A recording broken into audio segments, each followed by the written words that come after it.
I never thought I'd be the kind of guy to catch his wife cheating, especially not in a way that hits so close to home, but here I am, trying to piece it all together after everything fell apart.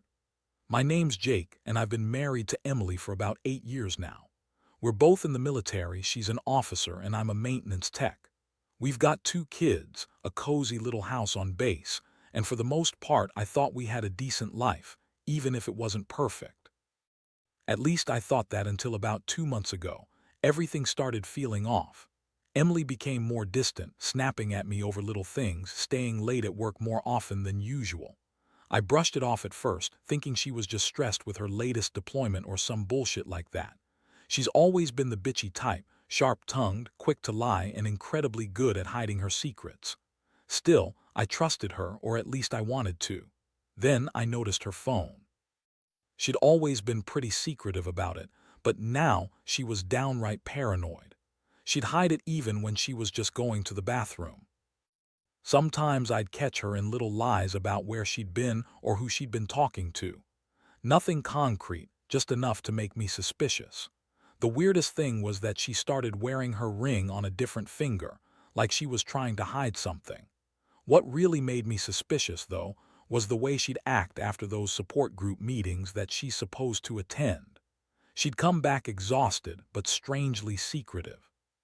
She'd brush past any questions, saying she was just talking to friends, but I'd catch her sneaking glances at her phone, hurriedly deleting messages. I'd hear her laughing with her friends about how easy it is to keep me in the dark, and it felt like a punch to the gut. I couldn't ignore it anymore. One night, I decided to check the security cameras around the house, something I'd never done before. I figured it was just paranoia, but honestly, I needed to see the truth myself. I pulled up the footage from the past few weeks, and what I saw made my stomach turn.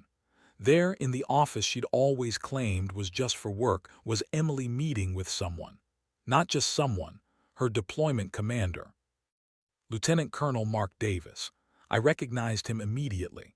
They'd been meeting after her official support group sessions in his office alone for God knows how long. The footage showed them sneaking around, whispering, and then it cut out. But I knew what I saw was enough. It was so blatantly obvious. The way she was leaning into him, the way her hand lingered on his arm, the flirtatious smiles. It wasn't just friendly, it was something else. That night I stayed up, staring at the screen, trying to process what I'd just seen. My wife, my partner, had been lying to me, betraying me with someone I knew she'd always claimed was just a friend. It hit hard. Like I'd known she wasn't perfect, but I never imagined she'd cheat on me with someone from her own department, someone I'd seen at family readiness meetings, somebody I trusted on some level. I stayed awake all night, feeling this weird mix of anger, heartbreak, and disbelief. I didn't want to believe it. It felt like my entire world was cracking open. I kept replaying those footage snippets, trying to find some sort of explanation, but I knew deep down I didn't. One, the truth was right there on the screen, crystal clear. Emily was cheating, and with her deployment commander, no less. That made it worse somehow, like a betrayal that cut deeper because it involved both her work life and our family. I never thought she was capable of something like this, especially not with someone so close to her, the very person she was supposed to respect and follow orders from. The next morning, I woke up with a pounding headache and a heavy weight in my chest. I didn't know how to confront her, didn't even know if I wanted to confront her yet. All I knew was I needed time to breathe, to think, to figure out what this meant for us. I'd been blindsided, and honestly, I felt like I was just starting to fall apart inside. I trusted her with everything, the kids, my career, my life, and now that trust was shattered. I had no idea what I was going to do next, but I knew one thing. I couldn't keep pretending I didn't see what I saw. The truth was out. The betrayal was real, and it was only just beginning to hit me how deep this thing went. After I finally pieced together what I'd seen on those security cameras, I knew I couldn't keep quiet. I wasn't the kind of guy to jump to conclusions without proof, but that footage was enough to confirm everything I'd suspected. Emily was sneaking off to meet her deployment commander, Mark, after support group sessions, and they were clearly more than just friends. I felt like I'd been punched in the gut. My stomach was churning, and I couldn't focus on anything else that day. I kept replaying the videos in my head, trying to come up with what I should do next. I decided I needed to confront her. I didn't want to be that guy who just bottlenecked his feelings and let things fester. I needed answers, and I needed them from her. That night when she came home, I was already waiting in the living room. She looked tired, a little on edge, but she tried her usual snippy attitude. "What's your problem, Jake? You're acting weird lately," she said, crossing her arms. I looked her straight in the eyes and didn't hold back. "I know what you've been doing, Emily," I said, voice low but steady. "I saw the footage, your meetings with Mark in his office after support group sessions. I saw how you two look at each other like you're hiding something. I know you've been lying to me, and I want to hear the truth." Her eyes flickered, and for a second I thought she'd crack, but then she scoffed, rolling her eyes. "Oh, come on, Jake. You're overreacting. That's just work. You're being paranoid. Maybe I stayed late because I was helping a friend. You're making a big deal out of nothing." She scoffed again like I was some insecure idiot for even bringing it up. I could feel my blood boiling. "Don't bullshit me, Emily. I saw the videos. I know it wasn't just work. You're cheating on me, and I don't care what you say anymore. I saw how you touch him, how you smile at him. This isn't some innocent mistake. You've been lying for weeks, and I want to know why." She looked furious now, her face twisting. "Oh, so now I'm a whore who's screwing her superior. That's just great, Jake. Maybe if you'd been paying more attention, you'd have noticed I was unhappy. Or maybe you're just so fucking clueless you didn't see what was happening right in front of your face. I don't owe you any explanations. I don't need your fucking permission." Her words hit me like a slap. I'd always seen her as a strong woman, a fighter, but this was different. This was raw, bitter honesty, and it hurt more than I thought possible. I felt my hands clench.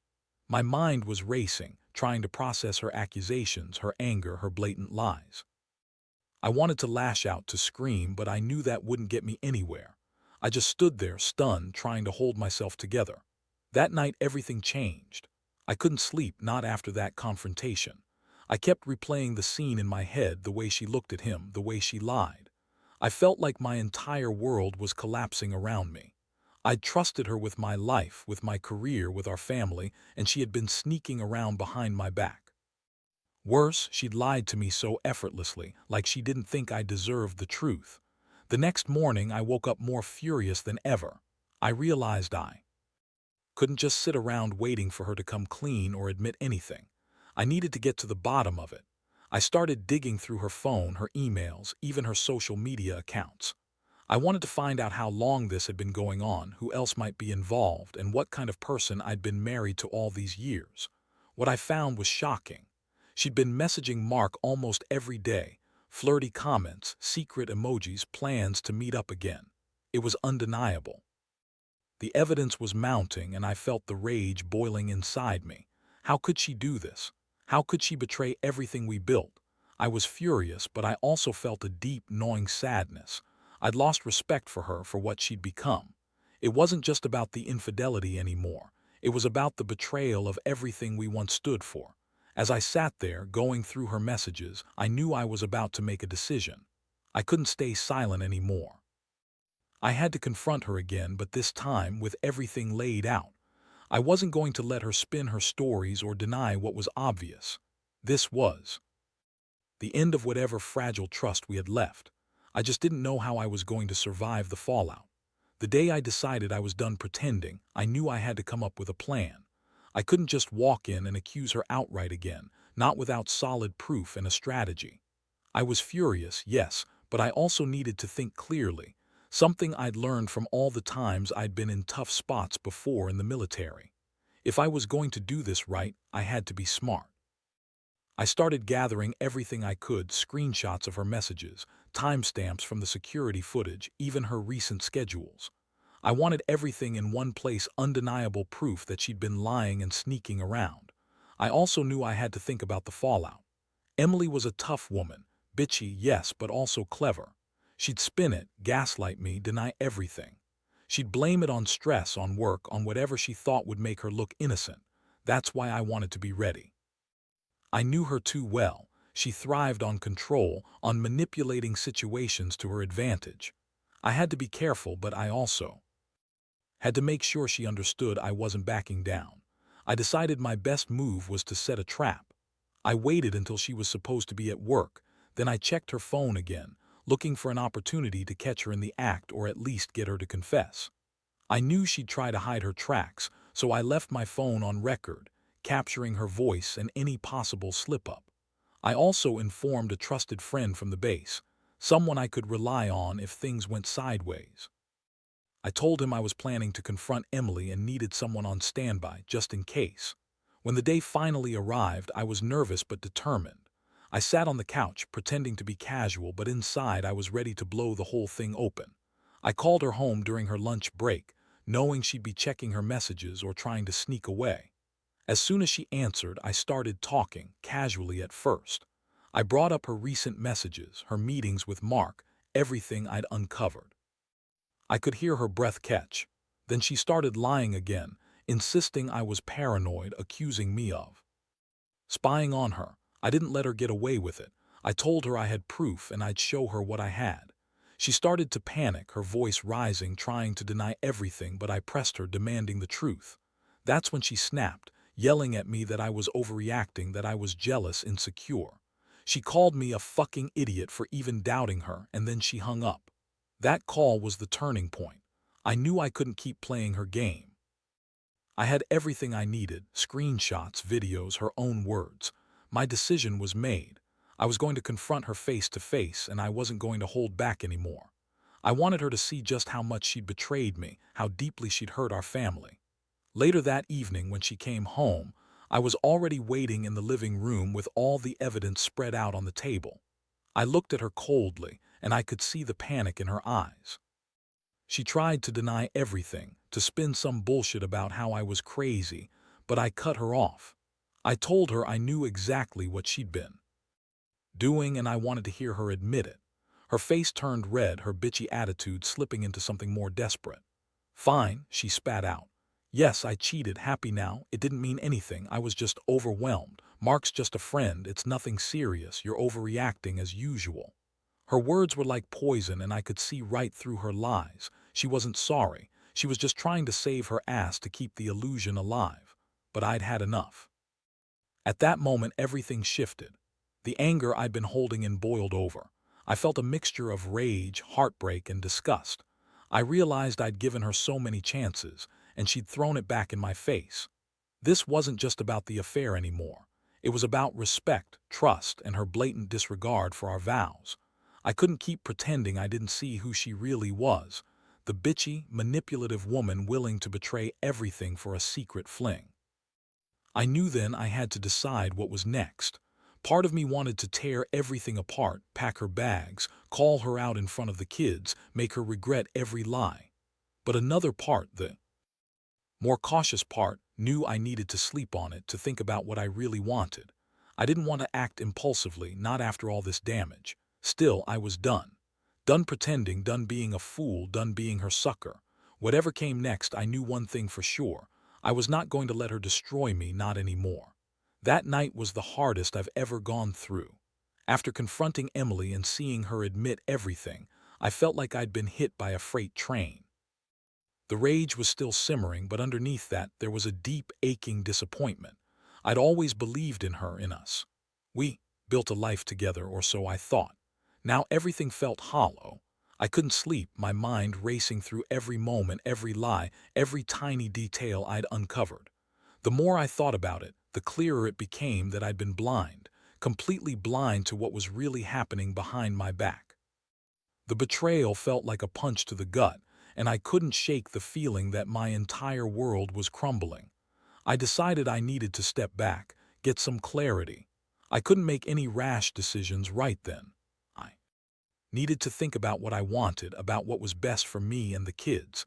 But even as I told myself that, I knew I'd already made up my mind. I couldn't stay with someone who had lied to me for so long, who had been flaunting her affair in my face. The next day, I woke up early, feeling numb but determined. I reached out to a lawyer I knew from work, the one who handled military divorces, and got some advice. I wanted to know what my options were, what my rights were, especially considering the kids. I also called the friend I'd mentioned earlier, the one I trusted to watch my back if things went sideways.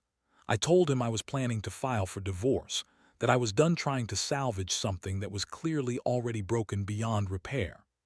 I also started gathering evidence of her cheating, just in case I needed it later, for custody, for support, or just to make her see I was serious.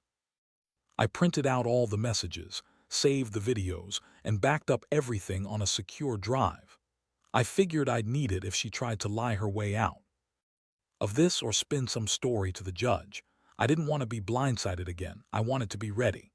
Over the next few days, Emily kept trying to spin her version.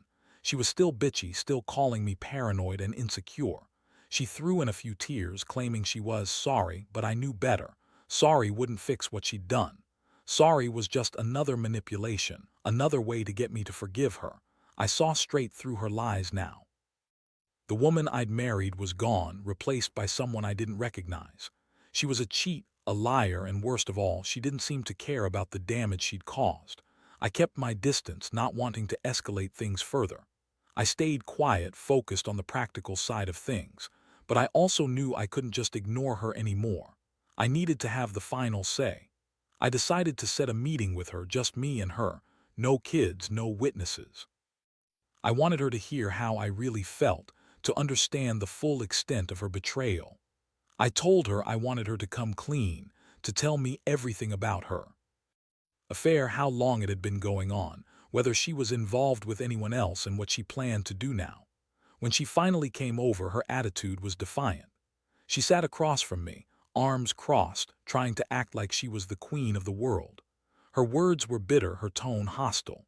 She denied everything again, of course, claiming I was just jealous, insecure, and crazy to think she'd cheat on me. I looked at her and told her she could lie all she wanted, but I had proof, more than enough to back up everything I'd said. I pulled out the messages, the videos, the timestamps. Her face paled, and for the first time I saw a flicker of real fear. That moment I felt a little relief. Maybe she finally understood how serious I was. I told her I couldn't trust her anymore. I told her I was done with the lies, the cheating, the manipulation. I wanted her out of the house, not just for my sanity but for the sake of the kids. I explained I was filing for divorce, and I was doing it the right way, through the legal channels. She tried to argue, to beg, but I wasn't having it. I'd tolerated enough. For the first time in years, I felt a weight lift off my shoulders. Yes, I was angry, and yes, I was hurt, but I also felt a strange sense of clarity. I realized I had been holding onto a fantasy, believing we had a future, believing she loved me. But it was all bullshit. She was only thinking about herself, about her secret meetings, her lies, her betrayal. And I wasn't going to let her destroy what little self-respect I had left. Now I was prepared to move on. I knew it wouldn't be easy, and I knew I'd have to deal with a lot of emotional fallout, but I was done being the fool. I was done being the doormat. The truth was out, and I had the proof to back it up. I was ready to rebuild my life without her. It was a hard lesson, but a necessary one. Sometimes the truth hurts so much you wonder how you ever got to the point where you could survive it. But I knew I would. I had to. In the aftermath of that confrontation, everything felt surreal. The house, once a home filled with laughter and plans for the future, now seemed cold and empty. Emily moved out a few days later, dragging her bags behind her, still trying to act like she was the victim. She spun a story about how I was controlling and paranoid, about how she was forced into this because I never paid enough attention. Honestly, I didn't care enough to argue anymore. Her words bounced off me, hollow and meaningless. I'd already seen her true face in those messages, those videos, in her blatant lies. Anything she said now was just noise. The kids, thank God, didn't really understand what was happening. They were young enough to be innocent, and I was determined to keep it that way for as long as I could. It broke my heart to see them confused, asking why Mommy wasn't home, why she was crying on the phone all the time. I tried to stay strong for them, holding back my own tears, but inside I was shattered. I'd lost my wife, yes, but I'd also lost the image I had of the family I thought we were building. I started going to therapy, not just for the kids but for myself. I needed to process everything, to make sense of how the woman I loved could have lied and cheated so badly. For a while, I felt numb. Some days were worse than others, especially when I'd see her name pop up on my phone or hear her voice on the court-ordered calls I was allowed to have with the kids. The anger still simmered underneath, but I was learning to channel it into something productive. I was determined not to let this ruin me completely. Financially, things got complicated quickly. I filed for divorce, and the process was as messy as I expected. Emily hired a lawyer, and she fought hard to keep the house, the kids, and control of the narrative. She spun her own version, claiming I was an unloving, jealous husband who'd overreacted. She painted herself as the victim, the wronged woman. But I had enough proof to back up my claims, and I refused to be swayed by her manipulations. It was a brutal, drawn-out process: court dates, affidavits, custody battles. But I knew I had to see it through.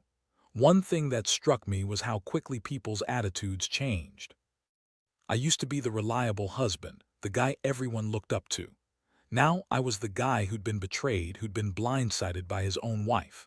It was humbling, but it also made me realize something important: how fragile trust really is. I wondered how many other relationships had secrets hidden behind closed doors, how many people were pretending to be fine when they were. That realization made me more cautious, more aware of the masks we all wear. Throughout all of this, I kept thinking about what I'd learned. Mainly that you can't ignore the signs, no matter how much you want to trust someone. That lying, cheating, and manipulating have consequences, and eventually the truth always finds a way out. I also learned that some people are better at hiding who they really are, and that love and loyalty aren't guaranteed. They have to be earned every day. I wish I could say I was perfectly healed, but honestly, some days are still a struggle. I still feel angry, betrayed, and lost, but I also feel a strange sense of relief, like I finally took off rose-colored glasses and saw the reality of who she was. I've started rebuilding my life little by little. I found a new apartment on base, started focusing more on myself and the kids, and reconnected with old friends who remind me of who I was before all this mess. I realize now that I'm stronger than I thought, even if I don't feel it every day. The pain will fade eventually, replaced by a cautious hope that someday I'll find happiness again. For now, I just want peace. I want my kids to grow up knowing their dad is strong, honest, and ready to face whatever comes next. And in the back of my mind, I know I'll never forget this betrayal, but I also know I'll never let it define me. It's crazy how one moment of absolute trust can turn into a lifetime of doubt. But I'm learning to live with that, to accept that sometimes love isn't enough. You have to protect yourself, your heart, your sanity. And if someone proves they're not worth it, you walk away. That's what I plan to do. Keep moving forward, keep healing, and never let someone's lies take away my sense of self. Whatever comes next, I'll be ready for it. Looking back now, I realize how much this entire experience has changed me. Whether for better or worse, I'm still figuring that out. At first, I was just angry, full of rage and heartbreak, convinced I'd never trust again. But over time, that anger shifted into something else, something raw and real. It forced me to confront my own vulnerabilities, to understand that sometimes people you love the most can hurt you beyond words. And yet, amid the pain, I found a kind of clarity I never had before. The most important lesson I learned is that honesty and loyalty are everything. Without them, a relationship is just a house of cards waiting to fall. I also learned that no matter how much you want to believe in someone, their actions will always reveal who they truly are. Emily's betrayal was a wake-up call, a brutal reminder that you can't always see what's coming, but you can choose how to respond when it does. Now I focus on rebuilding myself. I work on my mental health, keep a strong bond with my kids, and remind myself every day that I deserve better. I refuse to let her betrayal define my future. Instead, I see it as a painful but necessary lesson, one that taught me to trust again only when I'm ready, only with people who prove they're worth it. There are days when I feel broken, days when I wonder if I'll ever be able to look at a relationship the same way again. But I know this: I am stronger than I thought. I've survived the worst, and I'll keep surviving. I will find happiness again, even if it takes time. Because at the end of the day, life goes on. And so will I. To anyone out there going through something similar, I'd say this: trust your instincts. Don't ignore the signs, no matter how small or insignificant they seem. And when the truth finally comes out, face it head on. Don't let it destroy you, but don't hide from it either. Heal at your own pace and don't be afraid to ask for help. Most importantly, remember that you're worth more than someone who lies and cheats. You have the strength to move on, to rebuild, and to find peace again. This story isn't just about betrayal. It's about survival, resilience, and the hope that someday you'll be able to look back and see how far you've come. That's what I hold on to now. Every scar, every tear, every sleepless night has made me into someone I never thought I'd become, someone who's ready to start fresh. And maybe, just maybe, that's the real victory.